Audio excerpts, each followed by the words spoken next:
Are you ready? Splayed episode 14. No, it's 15. 15, man. really? Yeah. Where have I been? Math. Numbers don't work for me, you know. Yeah, numbers are difficult. Numbers are challenging, dude. Dude. Yes. The audience didn't see that, but it was weird. I was just excited. Adam got excited. He got overeager. Okay, dude, I had this thought, man. So today's episode is about loneliness. You want to know why? Why? Someone else, I don't want to talk about their name. Someone else did a podcast about loneliness. So then I was like, okay, we should do one. we'll just do that too. Yeah. Okay, so dude, check this out, man. Loneliness, right? Mm-hmm. Loneliness. So apparently, right? Everybody's lonely now. Well, yeah. I mean, Like,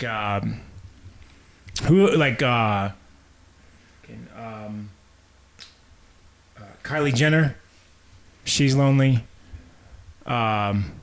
she has money, She has money, but she's lonely. Who else was lonely? Steve Buscemi. Okay. Yeah. He's lonely. I'm Steve Buscemi. I don't know. I can't do a Steve. Who else? George R.R. Martin. Okay, so are they? Do you think George R.R. Martin is lonely? He's been threatened so many times to finish the books, you know. Yeah. So it's like maybe he doesn't want to be part of Here's anyone. the problem, dude. That's probably why he hasn't finished it, dude. He's got to be out there in the real world. He's got to be living his life. You can't be creative if you're not living. That's the problem. Like it's like people get. Here's what happens, dude. Is people stop getting creative, you know, because they get outside and they're living their lives and they got all these ideas and they become a writer and then they start writing and they stop living, you know. They just stop. They're like, I'm done. And then it's hard to write stories about being in an office alone. Well, okay, if you're staring at your four walls. I'm like, if you're getting forced to do it and you're just like, you know, the pressure's always on and you're just like thinking, this is what I have to do, then you can't be going out and doing any, you know. I don't think it's the pressure. You don't think it is? Because I think they have a process. They know what they're doing. I think the issue is they don't have a problem space. They don't have a mind map. You know, they don't have a Roman jukebox. You get those at Target, I hear. Yeah. I want a Roman jukebox. What would a Roman jukebox sound like? You know, would it sound like all the numbers are Roman numerals, so 5 is V. Yeah. Well, that doesn't make any sense. It kind of does. It was funny until I realized it didn't make any sense. Loneliness in America, man. Loneliness. So apparently this chick, dude, this Chilady, okay? She's from Chile? She girl. Yeah. Okay. No. Maybe. She's a Chilean lady. She's a Chilean. No, apparently she's a BYU student or teacher, or she is at BYU. Okay. She's a college type at BYU. Somehow affiliated. With the university. So Julianne Holt Lundstad. She has hyphenated her name, so maybe her name is Holt. Unstad. I guess. No. Anyway, according to her, I think it was according to her, or maybe it was just related to her. Shit. I don't know. Point is, here's the saying, right? That loneliness has supposedly increased as social media has ramped. So when social media came, everyone got lonely. Well, everyone is still connected, but only via screen. Yeah. So they're not physically interacting with one another. Yeah. Yeah. So okay, you got to define loneliness, connected right? with one another. Maybe. They're still talking, right? They're still talking. Yeah. Wait. Yeah, but yeah. Okay, I kind of see the point of the study. Maybe is that. So here's my point, dude. Yeah. Here's my point. Okay, go. What's your point? Wait. Shut up. My point. It's my turn. You talk. Okay. I'm giving no. Yeah. Okay, sorry. Please go ahead. Well, okay. So she's saying that social media is bad. Is that the point Well, of the no, article? she's just stating facts. Yeah. Okay. Like, since people have started using social media, more people are reporting themselves, self-reporting, I'm assuming. I would being assume, lonely. yes. So here's the thing, dude. I had a thought. What's more important? Tons of social media friends, right? Mm-hmm. Or actual, like, but you can't actually touch them or see them or smell them or stroke them. You know what I'm talking about? So virtual friends? Yeah, virtual. So like, let's say who's going to be lonely? More lonely. Someone with 1,000 virtual friends that they actually talk to, they have real conversations with, but they never actually see them, right? Where they don't exist. Okay. Well, no, they exist. They're just on the other end of a, screen. of the Okay. internet. Yeah, gotcha. Yeah. So, I thought you were talking like dating sims or something. yeah, no, I mean, no, I'm not even. No. Okay, never mind. So, or one man in the middle of Chicago, walking down the street, doesn't know anybody. Mm-hmm.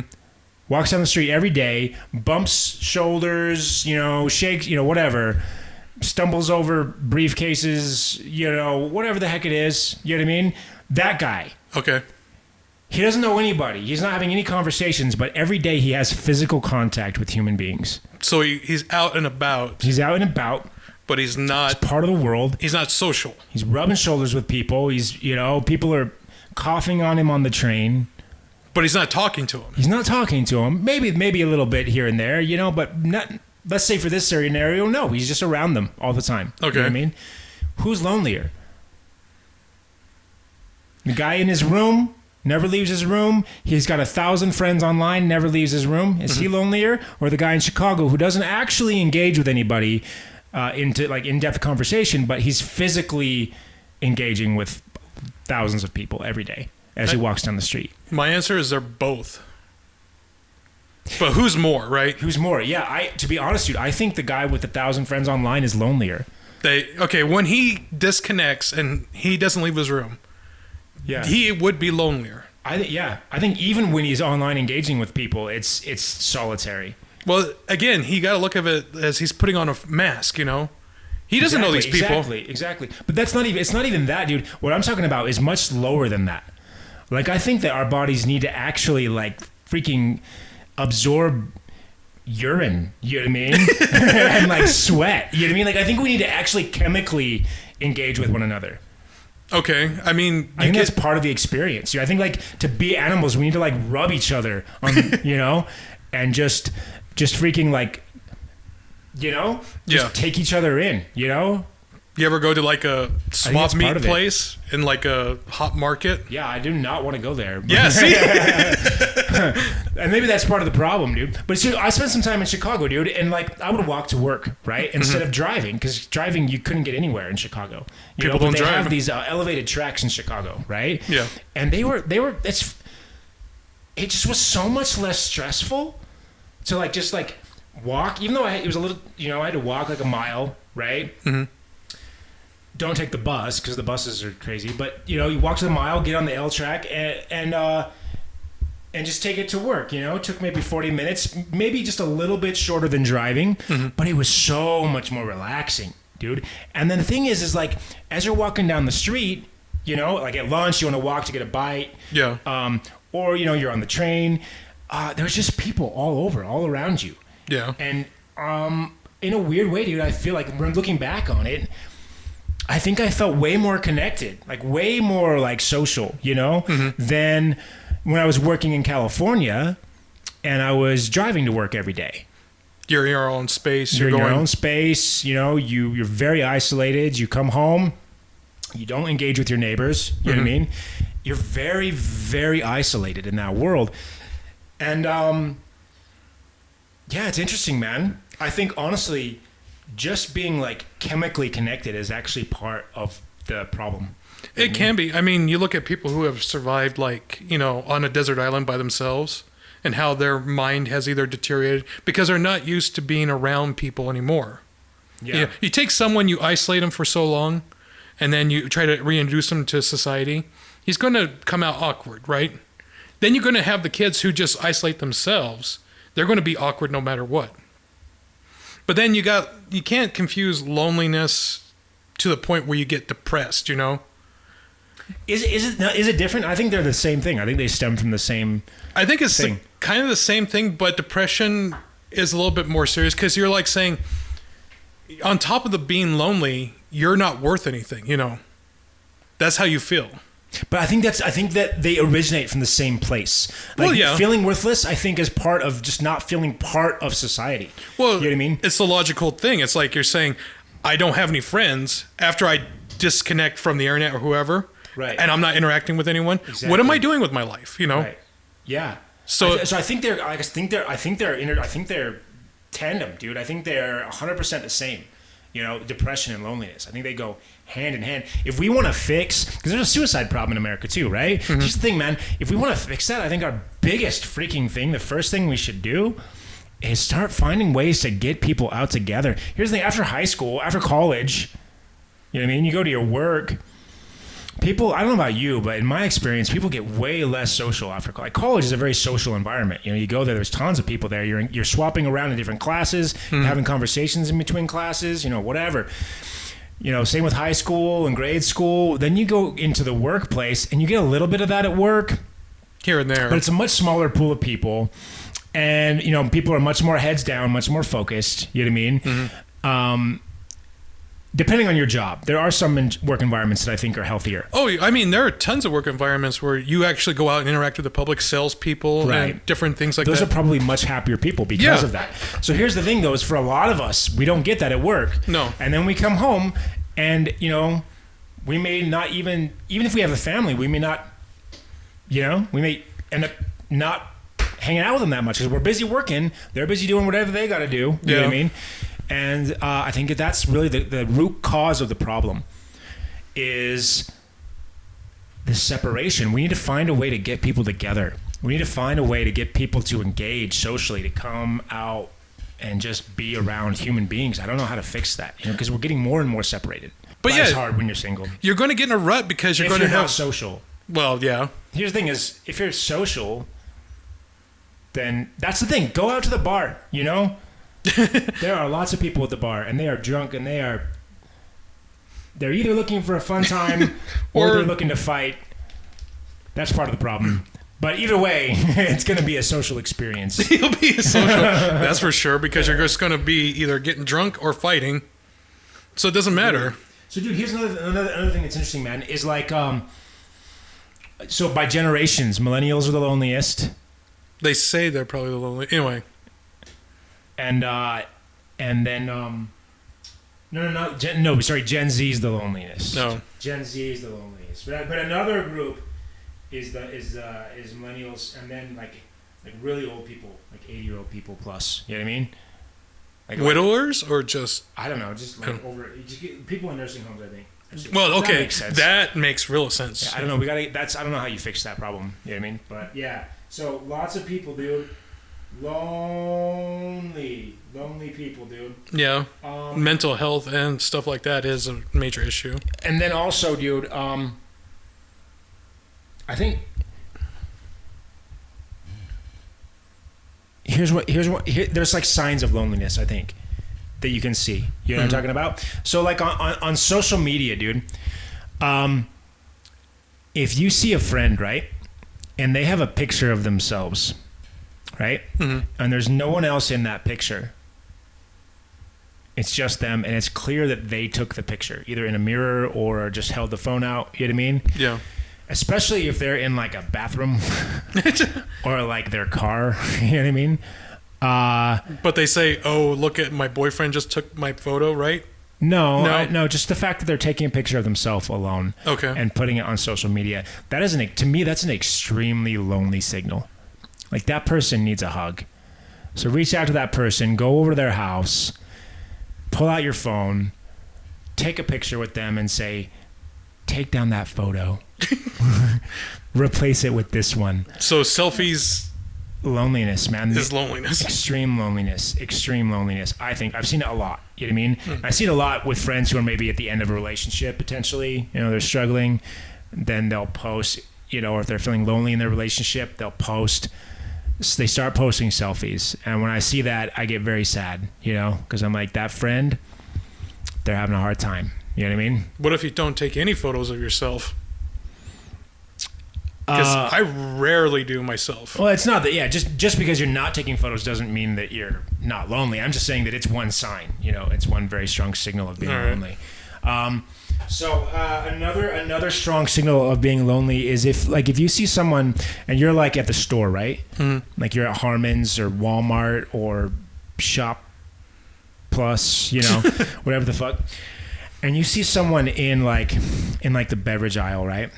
And they're picking up like a bottle of Kool-Aid, right? Like a red bottle of Kool-Aid, 2 liter of Kool-Aid, like a 2 liter of Kool-Aid, dude. I want you to walk over to that person, and I want you to just slowly take the cart out of their hands, take the Kool-Aid out of the cart, set it on the floor, look them in the eye, put your arm around their shoulder, and say, "It's okay. It's okay. Put the Kool-Aid back." Okay. That person. They'll probably. That person is desperate for attention. Okay. Because they bought Kool-Aid. I just want you to know that. Okay, if someone did that to me at first, I'd be like, right, yes, I'm going to get the Kool-Aid now. Because just shh. Press your finger against their lips. It's okay. Then poke them in the eye. No one's judging you. Okay. But you need to put the Kool-Aid back on the shelf, okay? I kind of feel like someone's judging me now. Alice in Wonderland. She was No, well, okay, so I want to contrast Alice in Wonderland with the Mad Hatter. See, I think the Mad Hatter, despite being insane, is very socially adjusted. You know what I'm talking about? Like, I think he's healthier than Alice. Like, of those two, I'm concerned more about Alice than I am about the Mad Hatter. Well, Alice was supposedly the real one. The Mad Hatter was the imaginary drug trip she was on. No, the Mad Hatter was... He was a social spirit guide. So he was her shaman in the desert. He was her spirit animal, you know? He was trying to teach her something. He was trying to say, Alice, time doesn't matter. If the Mad Hatter was like a shaman-esque character with sand running through his fingers saying, "Death walks beside us at all times." I'm so sorry. Say that again. Death walks with what? When death walks beside us at all times, and when he pounces, we do not fear it because we walk alongside with him all the time. You know, that's the Mad Hatter. Don't fear death because he's always with you. Yes. Is that what? Yeah. That's the gist of it, yeah. It's like a companion. A mad companion. He's he's the Mad Hatter. Yeah, seriously, man. He's there. He's at the dinner party. Mm-hmm. You know what I mean? He's putting jam on clocks. That guy knows how to throw a party. That guy is happy. You know, he's at peace. He's nuts as hell. He's at peace. I want to be that guy. You want to be happy? I want to be the Mad Hatter. Well, not that I want to be happy all the time. I'm not sure that he's always happy. He was pretty pissed about the butter. Right? Yeah. Was it the butter? He was pissed about something that happened at the dinner show. Let's not be silly. I don't know the voice actor. Was it butter that he was throwing out of the clock? What was he throwing out of the clock? I can't remember. It's an old storybook. No. It's relevant in today's society. It's like 100 years old.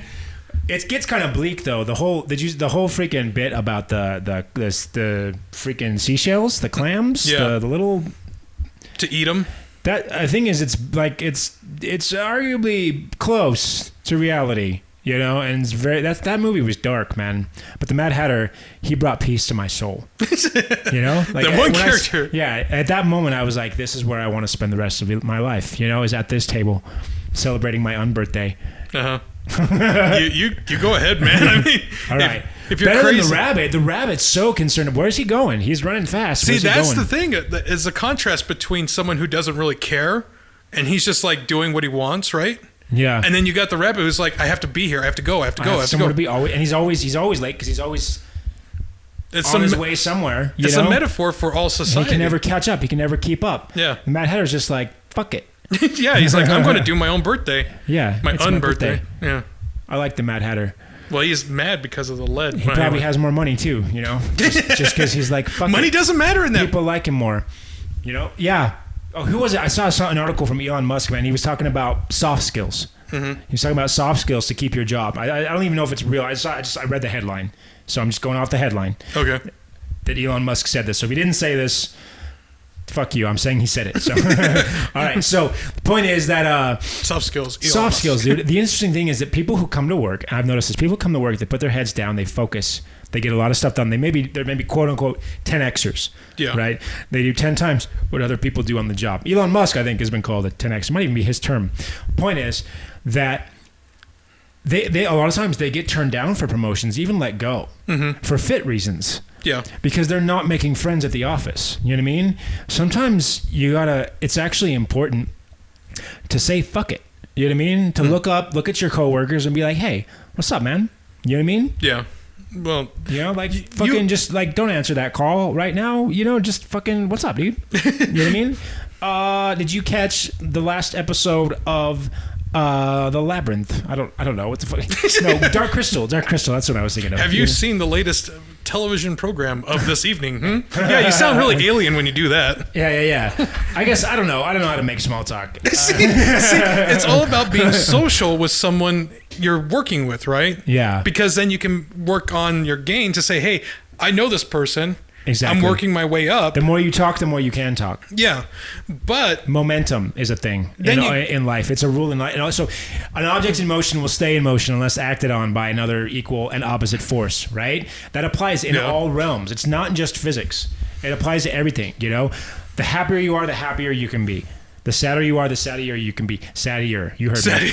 Loneliness is the same way, dude. The more lonely you are and the more you kind of victimize yourself about that, the more people will kind of push you away and the lonelier you will be. So one thing you got to do if you're lonely is you got to break that cycle. You know what I'm talking about? Like you got to get out and just start being with people, even if you're afraid of it. You got to just start being with human beings, you know? But it's hard for some people, you know? It is hard. But the problem is that it's like a muscle. It's like you don't get stronger by not doing it. You know what I'm talking about? Well, some don't even want to do it. You know, it's like, why should I be social? Yeah, but then they're unhappy. You know? Again, that's their statistic. Again, you get people who are using social media. They're just saying, hey, I got all these friends. I don't need real people now. You know? They think they don't, but they don't realize that I got DoorDash. Like, you gotta just, yeah. Well, you might get urine that way. The point is that the point that I'm trying to make is you need to breathe other people in. You know, you need to partake of other people. Yes, you know what I mean. So, you know, chemtrails, you know. From loneliness to chemtrails. What is the thing with chemtrails? Nothing. Isn't it? Wait, what do they say it is? They say it's is it just anthrax. Jet fuel? They say it's chemicals. What is this? Do you know anything about it? I don't actually know anything about it. I just know that people get crazy conspiracies because they're lonely and sitting in a basement and they're like, yeah, they're not interacting with people. Go interact with people. I don't care if there's a chemtrail right now. Go out there and fucking breathe the chemtrail. Breathe it in. Be part. We're all breathing it in, even if it's toxic. We're all doing it. Come out here and join us. Suck in some of that chemtrail. You know, that's don't drink the Kool-Aid. Drink the Kool-Aid. be part of the family. You know, that's all I'm saying. Were you making a Jim Jones reference with the Kool-Aid? wait. Actually, I'm sorry. I don't know Jim Jones. You don't know Jim Jones? Okay. I laughed just because I wanted to. He was a cult leader.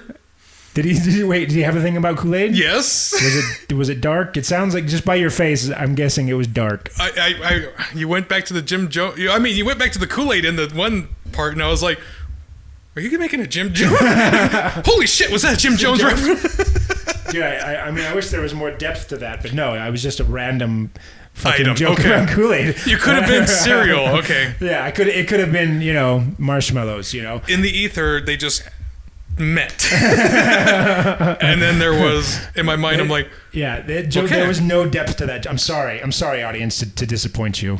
There was nothing behind the Kool-Aid joke at all. It was hollow underneath. At its core, I just hate Kool-Aid. Oh, all right. That's why. No judgment. If you're drinking Kool-Aid, you got serious problems. That's all I'm saying. You know what I mean? So I guess there is something to it. Fuck your Kool-Aid. It was an Easter bunny hollow rabbit. Yeah, okay. Exactly. Yeah, it's like Easter. You know, Easter's lonely. Easter's lonely. That fucking bunny, man. People keep eating his eggs. The corporations, all that crap. I love corporations. You love the corporations. I'm like, it's two sides of the coin, my friend. Here's the thing: is corporations own us. We are all slaves. True. So you got to own other people. So I got to own some more. Yeah, go get yourself some workforce. It's the 20th century new term for slave. Workforce. I'm doing air workforce. It's the synergy.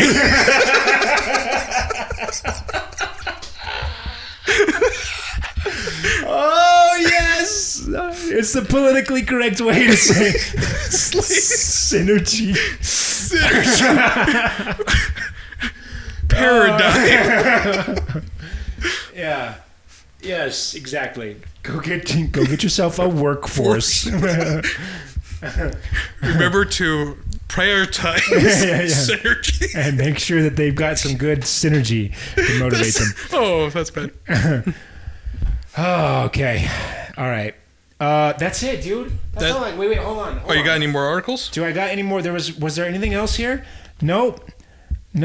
Just the last line was Alice in Wonderland was fucking bleak. That's it. That's the last line that I wrote. So everything beyond that has been complete bullshit. Anything else from you on loneliness, dude? Before we cut people loose. Loneliness, mental health is a really big issue. Don't try to confuse that you're so lonely that you think that there's no way out. Go be with people. Yeah. That's my biggest thing. If you're lonely, it's because you're not smelling urine.